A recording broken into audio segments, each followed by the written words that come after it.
Guys, দেখতে দেখতে একটা বছর তো কাটিয়ে দিলাম। তোমরা কেমন আছো সেটা বলো।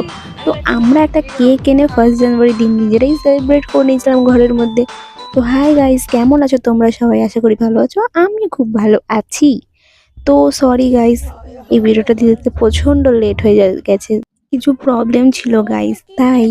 তো আমি যে ক্লেটা কিনেছিলাম, তোরা আমি আগের ভিডিওটা দেখিয়েছিলাম, ওই ক্লেটা দিয়ে ভাবলাম কিছু একটা বানাই, বোরিং লাগছিল। তো আমি একটা কি বানাচ্ছি নিজেরাই দেখো, তোমরা গেস করবে আমি কি বানাচ্ছি। তো ফাইনালি আমি একটা পান্ডা বানিয়েছি গাইজ। প্লিজ প্লিজ প্লিজ, কেউ খারাপ, তোমরা কেউ বাজে কমেন্ট করো না গাইজ। এটা আমি যেমনি পেরেছি এমনি বানিয়েছি। তো তারপর আমরা একটু বাইরে বেরিয়ে গেলাম, একটু মোমো খেয়ে এলাম, গিয়ে গরম গরম এই ঠান্ডায় কে কে মোমো খেতে পছন্দ করো গাইজ। নতুন বছর তোমরা খুশিতে কাটাও। বাই গাইজ, দেখা হচ্ছে পরের ভিডিওতে।